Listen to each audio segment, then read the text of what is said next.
할렐루야. 육신의 건강과 영혼의 강건함을 겸하여 주시는 축복의 날 되시기를 바랍니다. 오늘 말씀은 사무엘상 2장 29절에서 35절입니다. 너희는 어찌하여 내가 내 처소에서 명령한 내 재물과 예물을 밟으며 내 아들들을 나보다 더 중히 여겨 내 백성 이스라엘이 드리는 가장 좋은 것으로 너희들을 살찌게 하느냐. 그러므로 이스라엘의 하나님 나 여호와가 말하노라. 내가 전에 내 집과 내 조상의 집이 내 앞에 영원히 행하리라 하였으나 이제 나 여호와가 말하노니 결단코 그렇게 하지 아니하리라. 나를 존중히 여기는 자를 내가 존중히 여기고 나를 멸시하는 자를 내가 경멸하리라. 보라, 내가 내 팔과 내 조상의 지팔을 끊어 내 집에 노인이 하나도 없게 하는 날이 이를지라. 이스라엘에게 모든 복을 내리는 중에 너는 내 처소에 환난을 볼 것이요 내 집에 영원토록 노인이 없을 것이며 내 제단에서 내가 끊어버리지 아니할 네 사람이 내 눈을 쇠잔하게 하고 내 마음을 슬프게 할 것이요 내 집에서 출산되는 모든 자가 젊어서 죽으리라. 내 두 아들 홈니와 비나하스가 한날에 죽으리니 그 둘이 당할 그 일이 내게 표징이 되리라. 내가 나를 위하여 충실한 제사장을 일으키리니 그 사람은 내 마음 내 뜻대로 행할 것이라.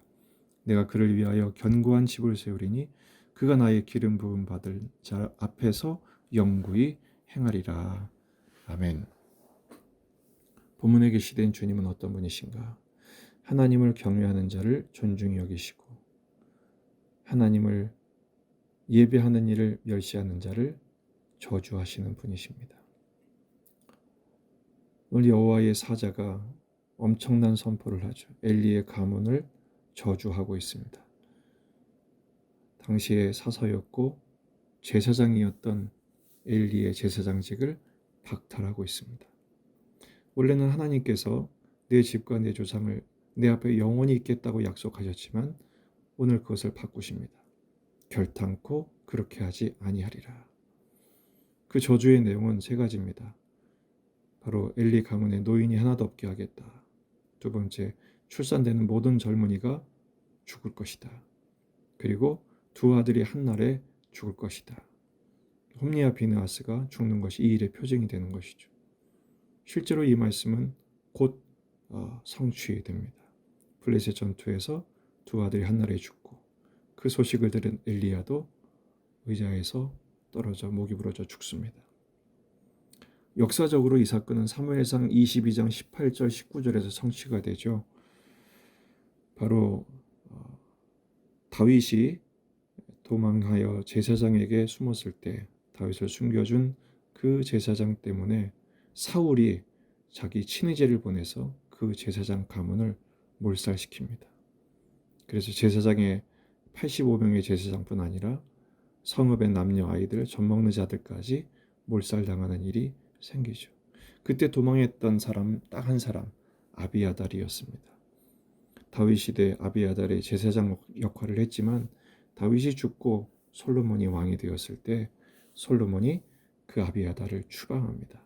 왜냐하면 반역에 가담했기 때문입니다. 열왕기상 2장 27절 아비아달을 쫓아내어 여호와의 제사장 직분을 파면하니 여호와께서 실로에서 엘리의 집에 대하여 하신 말씀을 응하게 함이더라. 오늘 말씀이 그대로 성취된 것이죠. 하나님 말씀은 하나도 땅에 떨어지지 않고 그대로 일어납니다. 오늘 말씀의 무서운 것은 축복과 저주가 동시에 일어난다는 것입니다. 32절 이스라엘에게 모든 복을 내리는 중에 너는 저주를 받을 것이다. 환난을 당할 것이다. 이렇게 말씀하죠. 33절도 내 제단에서 내가 끊어버리지 아니할 네 사람이 내 눈을 쇠잔케 하고 내 마음을 슬프게 할 것이다. 누구는 복이고 누구는 저주라는 것입니다. 어디서 갈립니까? 여호와를 존중했는가? 여호와를 멸시했는가? 여호와의 제사를 존중했는가? 멸시했는가의 차이죠. 홈니와 비느하스는 하나님의 제물을 밟고 성전의 예물을 밟아버렸습니다.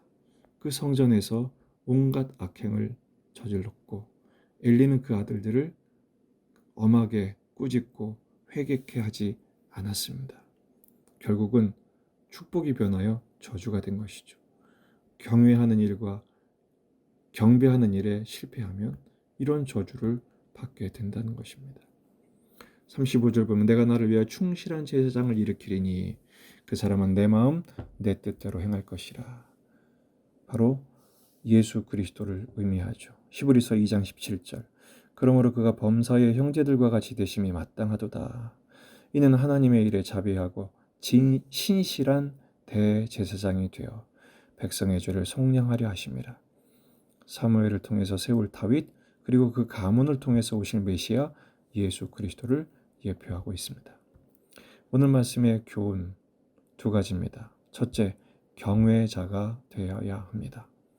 잠언서 1장 7절 여호와를 경외하는 것이 지식의 근본이오늘 미련한 자는 지혜와 훈계를 멸시하느니라.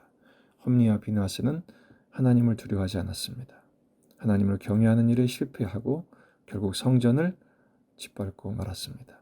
거기에 대한 심판을 받은 것이죠. 우리 역시 하나님을 두려워할 줄 알아야 합니다. 하나님을 두려워하면 대부분의 죄는 해결이 됩니다. 하나님을 경외하는 것이 지식의 근본입니다. 두 번째, 경배자가 되는 것입니다. 첫째, 경외자. 둘째, 경배자. 하나님이 찾으시는 경배자. 사탄이 시험을 하죠. 나에게 경배하면 천하만국의 영광을 보여주면서 모든 걸 다 주겠다 시험을 합니다. 그때 예수님이 뭐라고 대응하십니까? 마태복음 4장 10절 이에 예수께서 말씀하시되 사탄아 물러가라 기록되었을 때 주 너의 하나님께 경배하고 다만 그를 섬기라. 하나님께 예배하라. 예배에 승리하셔야 됩니다. 예배에 승리할 때 하나님이 그 사람을 잊지 않으십니다. 책임지십니다. 복을 주십니다. 그 가문이 복된 가문이 되게 하실 것입니다. 신실한 대제사장 예수 그리스도를 통해 하나님을 예배하는 자가 되었다는 것보다 더 큰 축복은 없습니다. 이번 주일이 하나님이 찾으시는 예배자로 서는 주일이 되십시오. 그리고 삶의 매 순간 예배로 시작하고 예배로 마치시고 기도로 시작하고 기도로 엎드리시고 엎드려 기도하고 일어나 순종하는 삶의 예배를 드릴 때 하나님이 우리 자신을 복되게 하시고 우리 가문을 복되게 하실 것입니다. 누구는 복을 받고 누구는 저주를 받습니다. 예배에 성공하면 복이 됩니다. 예배에 실패하면 하나님을 경외하고 경배하는 일을 소홀히 여기면 하나님이 경멸하십니다. 하나님께서 복 주시는 참된 예배자로 결단하시고 거듭나고 실천하는 예배의 날이 되시기를 예배자가 되시기를 주의 이름으로 축복합니다.